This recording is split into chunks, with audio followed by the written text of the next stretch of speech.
एक बार फिर से आप सभी का स्वागत है द बेसिक कंसेप्ट क्लासेस के बड़कागांव ब्रांच पे, जहां हम लोग फिजिक्स के प्रकाश के परावर्तन का एक सीरीज चला रहे हैं, जिसमें हम लोग बहुत सारा अभी बात कर चुके हुए हैं। जैसे बिना समय गवाते हुए पहले हम लोग कल का रिवाइज करते हैं और फिर हम जो है आज का टॉपिक आगे चलेंगे। तो कल जो है हमने पढ़ाया था प्रतिबिंब के बारे में, ठीक है, कि प्रतिबिंब क्या होता है, ठीक है। उससे पहले पढ़ाए थे प्रकाश के परावर्तन कितने प्रकार के होते हैं।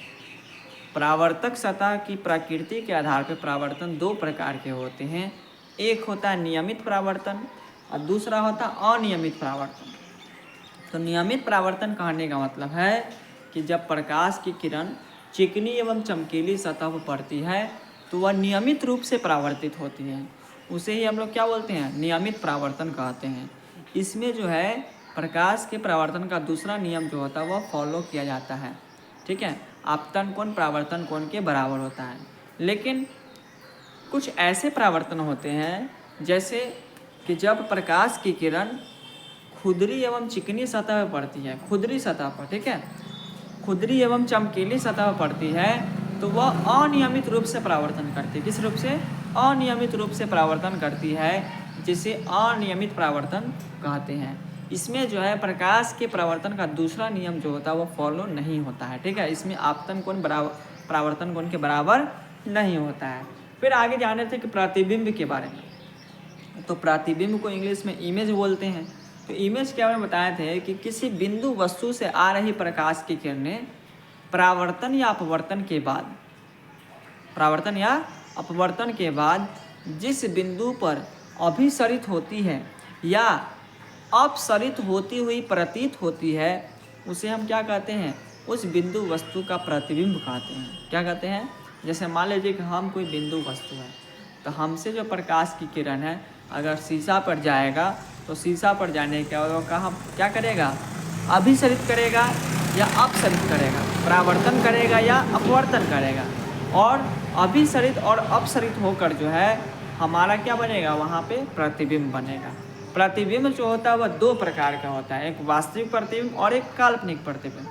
वास्तविक प्रतिबिंब कहने का मतलब है किसी बिंदु वस्तु से आ रही प्रकाश की किरणें परावर्तन या अपवर्तन के बाद जिस बिंदु पर अभिसरित होती है उसे उस बिंदु वस्तु का वास्तविक प्रतिबिंब कहते हैं। काल्पनिक प्रतिबिंब किसे कहते हैं? तो किसी बिंदु वस्तु से आ रही प्रकाश की किरणें परावर्तन या अपवर्तन के बाद जिस बिंदु पर अपसरित होती हुई प्रतीत होती है उसे उस बिंदु वस्तु का काल्पनिक प्रतिबिंब कहते हैं। इसी को आभासी प्रतिबिंब भी कहते हैं।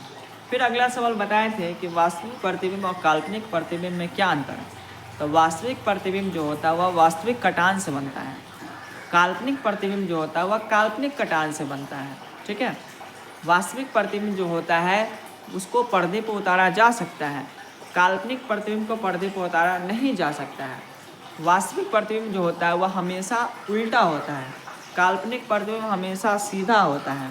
वास्तविक प्रतिबिंब दर्पण के आगे बनता है, काल्पनिक प्रतिबिंब दर्पण के पीछे बनता है। वास्तविक प्रतिबिंब अभिसरित होकर बनता है, क्या, अभिसरित होकर, और काल्पनिक प्रतिबिंब अपसरित होकर के, क्या, अपसरित, डाइवर्ज होकर बनता है।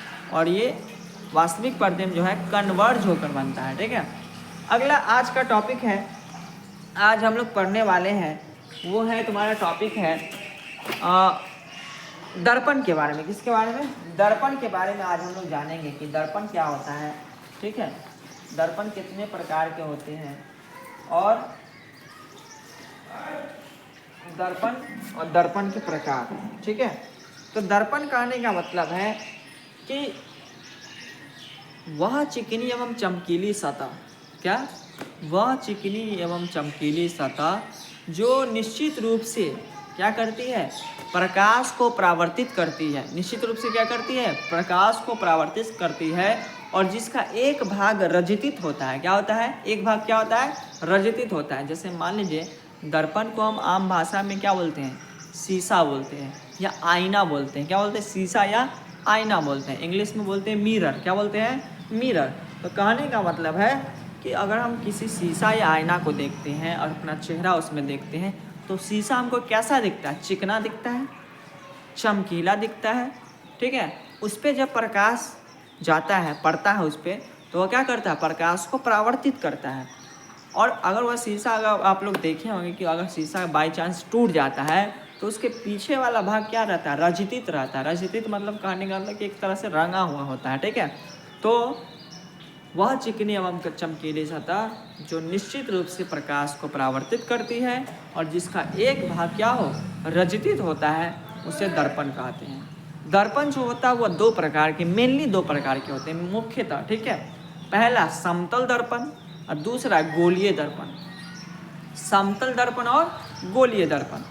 समतल दर्पण क्या होता है? तो समतल दर्पण कहने का मतलब है कि वैसा दर्पण जिसका परावर्तक सतह समतल हो, प्लेन हो, क्या हो? समतल हो, उसे हम लोग क्या बोलते हैं? समतल दर्पण कहते हैं। समतल दर्पण में अक्सर क्या होता है कि जैसा हम होते हैं वैसा ही दिखता है। जिस आकार का वस्तु होता है उसी आकार का प्रतिबिंब बनता है, उसको समतल दर्पण कहते हैं, ठीक है। तो समतल दर्पण क्या है? वैसा दर्पण जिसका परावर्तक सतह समतल होता है उसे समतल दर्पण कहते हैं। इसको इंग्लिश में प्लेन मिरर बोलते हैं, ठीक है। दूसरा होता है गोलीय दर्पण। तो गोलीय दर्पण कहने का मतलब है कि वैसा दर्पण जिसका परावर्तक सतह गोलीय होता है, जिसका परावर्तक सतह क्या होता है? गोलीय होता है, उसे गोलीय दर्पण कहते हैं। अब गोलीय दर्पण में क्या होता है कि इसमें वस्तु जो है, गोलीय दर्पण दो प्रकार का होता है, ठीक है। तो इसमें वस्तु का प्रतिबिंब जो होता है वह छोटा बड़ा होता है। मतलब छोटा बड़ा कहने का मतलब है कि वस्तु जो है, अगर अवतल दर्पण मान लीजिए आपके पास है, आपके आईना जो है, आईना और अवतल दर्पण का बना हुआ है, तो उसमें जो है वस्तु का प्रतिबिंब जो होता है वह पोजीशन के आधार पे आता है। क्या? पोजीशन के आधार पे। जितना दूर रहेंगे उतना जो है क्या बनेगा? छोटा बनेगा। जितना नज़दीक रहेंगे उतना ही क्या बनेगा? बड़ा बनेगा।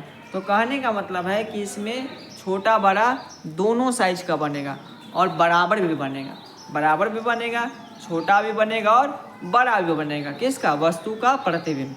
लेकिन समतल दर्पण में हमेशा वस्तु के बराबर ही प्रतिबिंब बनता है, ठीक है।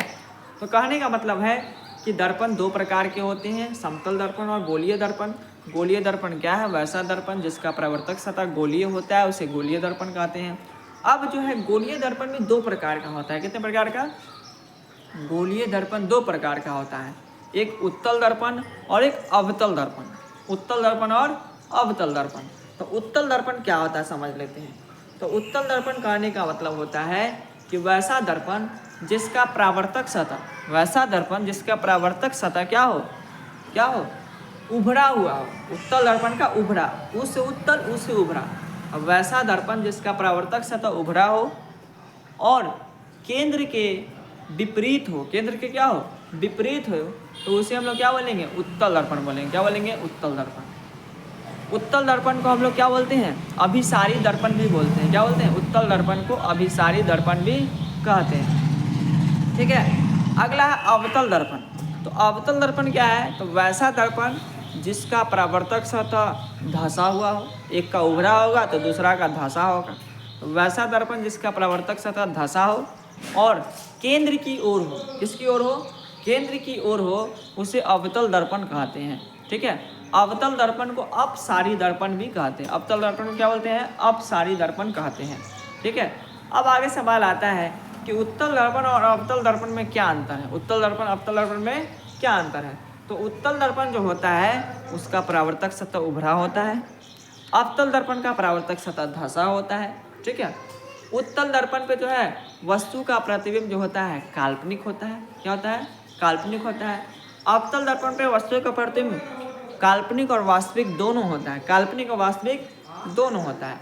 उत्तल दर्पण जो होता है, ठीक है, उत्तल दर्पण को हम लोग क्या बोलते हैं? अभिसारी दर्पण बोलते हैं। और अवतल दर्पण को जो है हम लोग क्या बोलते हैं? अपसारी दर्पण बोलते हैं। क्या बोलते हैं? अपसारी दर्पण, ठीक है। तो कहने का मतलब है कि दर्पण क्या है? तो वह चिकनी एवं चमकीली सतह जो निश्चित रूप से प्रकाश को परावर्तित करती है और जिसका एक भाग रजितित होता है उसे दर्पण कहते हैं। दर्पण दो प्रकार के होते हैं, समतल दर्पण और गोलीय दर्पण। समतल दर्पण क्या है? तो वैसा दर्पण जिसका परावर्तक सतह समतल होता है उसे समतल दर्पण कहते हैं, ठीक है। गोलीय दर्पण, तो वैसा दर्पण जिसका परावर्तक सतह गोलीय होता है उसे गोलीय दर्पण कहते हैं। गोलीय दर्पण दो प्रकार के होते हैं, उत्तल दर्पण और अवतल दर्पण। उत्तल दर्पण क्या है? तो वैसा दर्पण जिसका परावर्तक सतह उभरा हो और केंद्र के विपरीत हो, उसे क्या बोलेंगे? उत्तल दर्पण बोलेंगे। इसे अभिसारी दर्पण भी कहते हैं। अवतल दर्पण वैसा दर्पण जिसका परावर्तक सतह कैसा हो?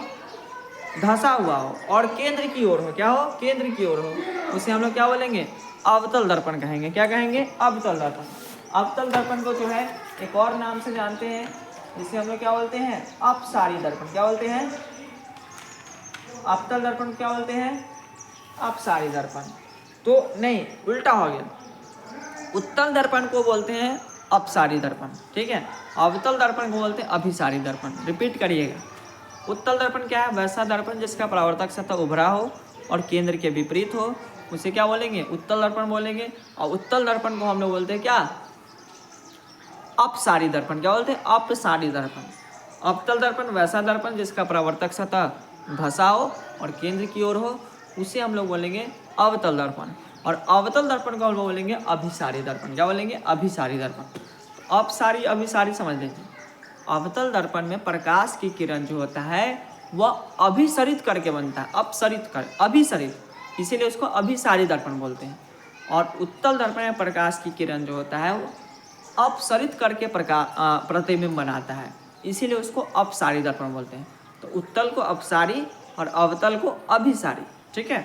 उत्तल अवतल में क्या अंतर है? तो उत्तल अवतल में अंतर है कि उत्तल दर्पण जो होता है उसका परावर्तक सतह उभरा होता है, अवतल दर्पण का परावर्तक सतह धंसा होता है। उत्तल दर्पण जो होता है इसमें वस्तु का प्रतिबिंब जो होता है वह काल्पनिक होता है। अवतल दर्पण में वस्तु का प्रतिबिंब काल्पनिक और वास्तविक दोनों होता है, ठीक है। उत्तल दर्पण को क्या बोलते हैं? अपसारी दर्पण बोलते हैं। और अवतल दर्पण क्या बोलते हैं? अभिसारी दर्पण बोलते हैं। चलिए आज के लिए छोटा सा क्लास है, और कल जो है काफ़ी डिटेल में चलेंगे कि उत्तल दर्पण का क्या उपयोग है, अवतल दर्पण का क्या उपयोग है, ठीक है। और समतल दर्पण में किस तरह का प्रतिबिंब बनता है, इसके बारे में कल जानेंगे। चलिए आज के लिए धन्यवाद।